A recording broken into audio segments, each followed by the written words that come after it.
Siden 7. oktober 2023 har Israel kjempet en kamp på mange fronter. Den åndelige krigen, den har jo alltid pågått når det gjelder Israel, landet og folket som Guds utvalgte folk. Den åndelige krigen har trappet kraftig opp, og vi ser antisemitisme som vi ikke trodde vi skulle se igjen etter 2. verdenskrig. Men det gjør vi, så på det området kjemper de en kamp. De kjemper en fysisk kamp. De har mange nasjoner som går mot dem. Vi vet i tillegg til Hamas så er det jo Iran, Hezbollah, Houthiene, og vi vet at de blir angrepet fra mange kamper, mange sider. Men de kjemper også i en mediakrig. Og der blir du og jeg offrene. Offer for løgn. Tar vi imot det som kommer som ikke har sannhet i seg? Betyr det at vi ikke skal stille kritiske spørsmål? Jo da, det kan vi gjøre. Men hva når løgn blir servert til oss? Fordi nyhetsformidlere henter informasjon direkte fra Hamas selv. Hvordan skal vi vite hva som er rett og ikke? Under løvhyttefesten i år så var det en som holdt en tale som heter Shoshani. Han jobber for TBN Israel og holdt en helt utrolig viktig tale eller informasjon, hvor han også fikk en del spørsmål om hvordan skal vi forholde oss til forskjellige anklager som blir satt fram. Dette ønsker vi å vise deg i kveldens Israel Live, så sitt med et åpent hjerte. For vi vet at når løgnen får tak i hjertene våre, og Israels det hatet mot jødene, er av åndelig karakter, så beveger vi oss ut på et veldig farlig område. Derfor er det så viktig at vi får tak i sannheten i hva som skjer her. Så la Shoshani fortelle deg om hva som virkelig foregår der nede. Vær så god.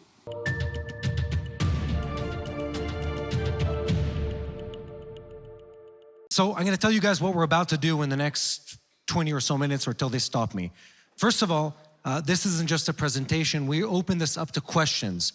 And the ICJ team gathered questions in advance to really answer those tough questions of how do you deal with the misinformation and the lies that are out there.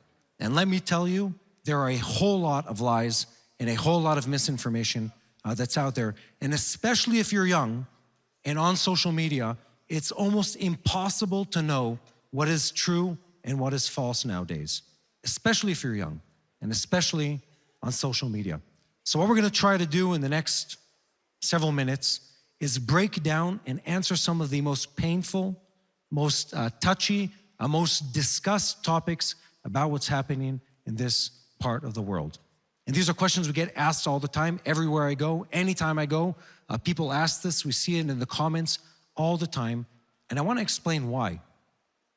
We're living in a time that history is being made. And right now, as we're standing here, something amazing is about to happen. Has everyone here opened the news today? We are on the brink of ending a 2-year war, on the brink of bringing back the hostages.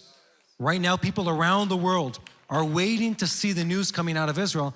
And by the way, what we're doing right now is live on, well, our YouTube channel, TBN Israel, but I think several other YouTube channels, because we want people to know what's been happening here. And some of these questions we're going to answer tonight are exactly those things. The questions that people constantly have in the back of their mind when they're seeing the images coming out of Gaza and the videos coming out of other parts of the country and all these statements and negative things that are said, we want to address them. But before I'm able to address them, I want to talk about the day that we're living in. On a spiritual level, on a geopolitical level, on a political level, on a history level, these next couple days might be the days that reshape the Middle East that we live in for probably the next 10 to 20 years. That's how dramatic it is. That's how substantial what we're watching right now unfold in front of our eyes. This could be the agreement. This could be the change that brings forth a new Lebanon, Syria, a removal of Hezbollah, stabilizes the Jordanians, the Egyptians, Judea and Samaria, the Gaza Strip. What am I missing? The Houthis, and weakens the Iranians. But that's not the end of the war. And that's why I'm here standing today, because there's an 8th front to the war, which our Prime Minister Netanyahu defined. And the eighth front is, any guesses? Media, thank you. So I'm not the only one who heard him say that. So Prime Minister Netanyahu said, the eighth front is the media war. And the reason is because we could be winning all the battles that we're fighting and yet lose the global opinion. And let me tell you something, we are losing the global opinion. The lies that are spread about what's happening in this land, what the IDF is doing and what the state of Israel is doing are more dominant than the truth of what's happening. Far more dominant, I would even say. And they're far more dominant, not because it's a battle over facts, but because there's a combination of a spiritual battle, a narrative, which is a fancy word for story, a what do we believe in battle, and then the facts are added into that. And before this war started, I believed after many years of dealing in content and media and research, I believed a very false belief, which was that the truth is somewhere in the middle. That there's good guys and not so good guys, and the truth is somewhere in the middle. Let me tell you that's not true. Today around the world, there are people with deep pockets, lots of money, lots of time, lots of energy, that focus all their attention on spreading lies about what's happening in this part of the world. Not an agenda, not an opinion, those are legitimate, spreading lies about what happens here in the world. So again, we're live right now. People are watching this around the world, trying to hear, because again, the news is trending at this speed right now. Everyone wants to see what the next couple days are gonna bring. But before that, this war isn't gonna end when the ceasefire kicks in. The war continues in the hearts and the minds and the Facebook, Twitter, Instagram, TikTok feeds of people around the world. And it will only end when that discussion comes full circle. So let's go straight into this and tackle some of the biggest questions about what's happening here in the land. And I'll open this to audience questions because I believe several of you are gonna guess the two biggest lies that are spread about Israel. And here come the ICJ team, Yanni and Marius. They've correlated, or what's the word? Collected some of the curated, that's the word I was looking for. They've curated some of the best questions, the most poignant questions about what's happening here in the land. Do you want to start with them? Yeah, I'd like to. We're so privileged to have you. To get all the answers already is quite good, huh? By the way, let me just say, I'm not a short person. They just brought two giants from Scandinavia to stand next to me on the stage. Well, thank you. So, we have collected some different questions, and I would like to start with the first one. What could we respond to the accusations of Israel committing a genocide? Okay, this is a really good one. Marius asked a question that people are asking around the world. People are pointing the finger at Israel and saying, Israel commits genocide in the Gaza Strip. I, by chance, took a course in the university called genocide. Let me tell you that we don't meet the criteria, but I want to be really specific about that. And here's what it is. It's the exact opposite. The exact opposite. And because I'm in the world of media, I want to tell you that there is genocide being committed around the world, even in our immediate neighborhood. In the last year, Ahmed Ashara, the leader of HTS, Hayat Tahrir al-Shams in Syria, his people killed over 100,000 Syrian civilians, not people. No one talked about that. But they blamed Israel of committing genocide. Here's the truth. In the IDF, we do everything we can to prevent harm to civilians. Everything we can. Every time an incident in which civilians are hurt, and civilians, by the way, are always hurt in a time of war, especially in urban warfare, such as exists now in Gaza, anytime that happens, the IDF investigates that. And we go through very thorough planning to make sure there is no harm done to civilians. But the world doesn't care. They inflate numbers. They quote the Hamas Health Ministry, which makes up numbers, I mean, in the same way a toddler counts. They just come up with a random number and try to spread it. And yet, the numbers speak for themselves. The IDF has killed mostly terrorists in the Gaza Strip. But the Palestinians only report on, there is no terrorist that is killed, it's always civilians. Well, where are the terrorists? They're not in their numbers. More than that, Israel is fighting a war, and this is important here. When you fight a war in a very densely populated area, in every other war, and check this, every other war that takes place around the world, what do the civilians do when the war starts? They flee. Why didn't they flee in the Gaza Strip? They didn't flee in the Gaza Strip because a global coalition of evil, hateful, vile countries said we'd rather these people die and suffer instead of let them out. The Egyptians built a wall. The Jordanians said we're willing to burn the peace agreement with Israel to not take in a single Palestinian refugee, as did the other countries, intentionally putting them in harm's way. And yet, the IDF has killed the lowest number, and again, every life matters, don't take this the wrong way. The lowest number of people that have ever been killed, but more than that, has provided aid and food, and I know that's the next question, during a wartime to enemy population. That's the truth. It's not a genocide. And then you need to ask people, let's debunk this. Okay, there is no genocide in Israel. But what about the other things that are happening around the world? Where is your compassion? Where is your care? Where is your energy, your emotions, your spiritual fire for the other people that are suffering in the world? Where is that? That should be your question. I have, Moti, the next key question. We are seeing an increasing resistance and hostility towards Israel today. How can we as Christians respond to the development? And what can we do to strengthen the support for Israel and counteract the hatred that is spreading at the moment? My answer to that question would be that this conversation is not about Israel. Israel is a symptom in the conversation. This conversation is about something much bigger than just the state of Israel. It's about God. It's about whether God has dominion over the earth, whether the biblical narrative is the one that sets the trend and the tone in the world. And it's people around the world that are looking at Israel and saying, let's see if that God is faithful to those people. Will he save them from their enemies or not? That's one part of it. And the flip side of that is that it awakens something in Israel, in people, because the fact that Israel is victorious, the fact that Israel is successful, the fact that Israel beats its enemies, it triggers something in people's heart where it shows them that their belief was wrong. Where do you see that? The biggest waves of anti-Semitism didn't happen after October 7th. What did they happen after? The June attack on Iran. Why? Because Israel was up and not down. And people looked at them and said, there it is. I knew I could hate on the Jews. I knew I could blame them. What it did, it proved God's faithfulness. It proved that the people of Israel are the people talked about in the Bible from cover to cover are the people that God has been faithful to time and time again. And people who love the Bible and love God, they look at that and say, praise God, he's once again saved the Jewish people. And the people who are against God and against God's story and against God's book and God's word, they look at that and say, let's do everything in our power, including to kill, cheat, lie, spread rumors to prevent people from knowing about God's faithfulness. That's the truth. Deserving a clap, I think.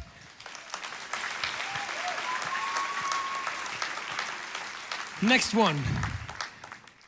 These days are I can't put the words interesting, but it's a few special days now. Recent 24 hours and the upcoming days. Yeah.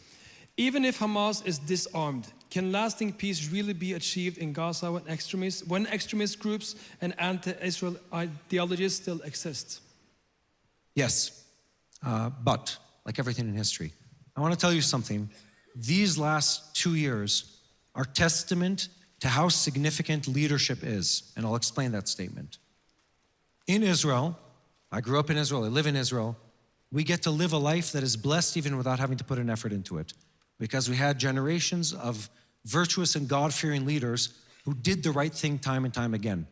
In Gaza, in the Palestinian Authority, in Lebanon and Syria, they experienced the exact opposite. They could be good people, but they grew up under corrupting, violent, and anti-God and anti-people, anti-humanity leadership. And the people of Gaza, think about it from their perspective, they're going on, it's 100 years plus now of negative history, of countries treating them as almost a pest that needs to be removed and fought over to get rid of. The Egyptians wouldn't take the Gazans back after they lost in several wars, not just one. And their leadership sacrifices its own people, brutally hurts its own people, indoctrinates them, teaches them from childhood all the way through their life that they forever will be victims, that they forever will be evil, that they forever will be on the losing side of history, and that's what it looks like. And what it takes is not politicians, you need politicians, But what it takes is a combination.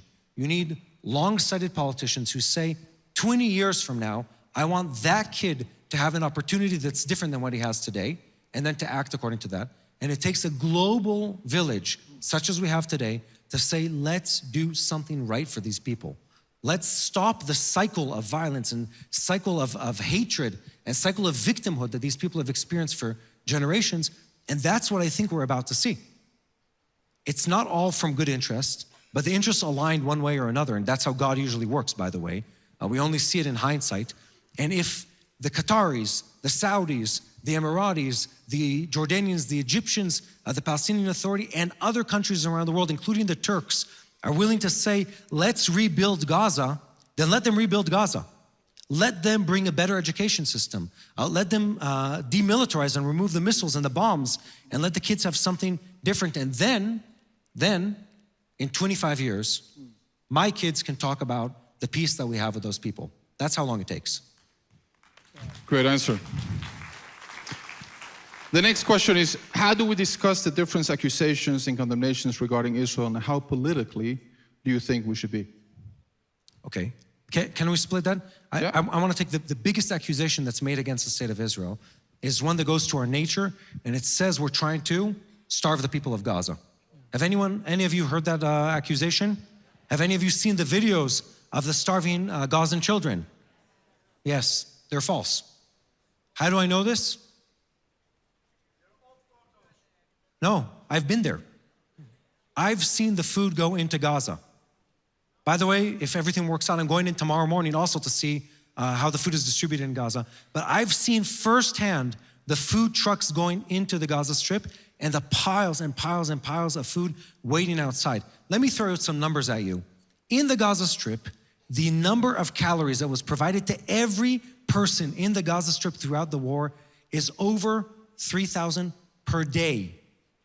Every child, every woman, every elderly person in the Gaza Strip was supplied by trucks that went through Israel, and some of them from the air, supplied double the amount of calories that are needed for human survival for 2 whole years. How do you know this also? Here's a picture that you don't see in the news. There's bags of flour that are thrown on the floor around the food distribution areas in the Gaza Strip. You know why? Why would someone throw flour on the floor? It's a question. What? Raise the price. Raise the price? No, that they burnt the warehouses. That is a good answer. The answer is because it doesn't have value. You throw something on the floor if it doesn't have value to you. And the reason is they already have flour. They want the sack that the flour was in to put the other food in, so they dump the flour on the floor.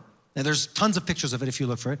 Put the canned goods in and the potatoes and the onions that they want for their, for their cuisine. They pick up the sack of flour and they walk home. That's what's happening in the Gaza Strip. And beyond that, I want to tell you one more thing. You know who's trying to cause hunger in the Gaza Strip? The UN. Did you know that? The UN, listen to me when I say this. The UN, and I hope people online at home can hear this too. The UN and several other aid organizations actively prevented food from being distributed to the people in Gaza because they wanted to cause human suffering. That's how evil they are. It's one thing to say you don't like Israel. I don't need to be liked. It's okay. We can find other friends that are not the UN. But it's a whole nother thing to actively prevent food from being distributed to people during a time of war to make your adversary, the people you don't like, look bad. How evil is that? That's really what's happening on the ground.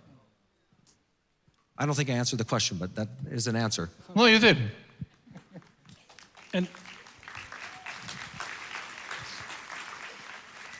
And to follow up, the news stream that we see is quite different from the reality. You said you've been there. Not everyone has the possibility to be there physically all the time. And also combining the next question, or the last question, how politically should we be active in trying to change and have an opinion? And where do we find our resources to see more of what's really happening? Where can we find the real medias or people that covers this? Okay, you're asking a lot of really good questions. But I want to ask everyone in the audience a question. Do you think facts alone are enough to change people's opinions? No. So now that we've established that, and we know the facts are not the deciding factor here, let's set them aside for a minute. because you can argue till you're blue in the face about what happened and what didn't happen. Here's where we are different. Everyone in this room, I hope, knows Yeshua, Jesus, as their Messiah. That's what I hope. And if you don't, come up to the stage after the session. I'm sure someone will be here to pray with you. And I want to tell you something. We're commanded to do more than argue about facts. Okay, there's a lot of people that love arguing, especially in Israel. The Jews love it. It's their national sport, our national sport. That's not how you win things. That's not how you change opinions. It's not by arguing. We're commanded to do a few things. The first one of them is to speak the truth with love. To speak the truth with love. That's one thing. And the second thing is as we're talking about everything that's happening in the public perception and how people feel and all that stuff, is like, look, we have a place and an opportunity in time to speak God's heart to the situation. And I'll tell you what that sounds like, because this is where we really get lost in the argument. People do this, they say, Marius, you have to see this. Here's a picture of a suffering child. And people say, and they start arguing, no, the IDF is the most moral army in the world. Israel doesn't bomb, and you get, it doesn't matter, here's a suffering child. You can't compete with that. That's the wrong answer. It's not about the facts. It's about the emotions, it's about the hearts of the people. So the answer to the picture of any suffering child should be, that's terrible. Every child deserves love. Every child deserves compassion. Every suffering person around the world deserves to know full love and not to know suffering. That should be our answer to that question. That should always be the answer. And it's not about, I feel the same way for the people of Gaza. That should be how we show God's love. I feel for the people of Gaza. Yes, I wish the war would end. Yes, it should end tomorrow. Hopefully, it might actually happen. Yes, I wish the hostages were back and they wouldn't suffer, but I wish the same for the people of Gaza and people in Ramallah without an opportunity and countless other nations around the world that are suffering. They all deserve something better than that. And the way to do that, this is where it gets tricky, is not just by saying, well, stop his suffering. That's not how it works. It works collectively through groups of people. So we need to pray for our leaders to be strong enough to destroy Hamas so they stop causing suffering to their people. We need to pray for Donald Trump, whether you like him or not, it doesn't matter, to be strong enough of a leader to rebuild the treaties in this region so the people in Syria have an end to 15 years of civil war. That's what you need to pray for. And we need to tell people, to say, yes, I agree. We should stop the suffering completely, absolutely today. We should stop the suffering. But the way to do that is to have more than information. It's a combination of information, of biblical perspective that comes from a knowledge of God's word and of prayer. It can't just be information. Information isn't sufficient. We have to share, this is what the Bible says about the reality we live in. This is God's heart for this situation, and here are the facts. And if we don't wrap all of those together, we don't have a full enough conversation to make a difference. Thank you so much, Mati, and thank you, Marius. Thank Thank you.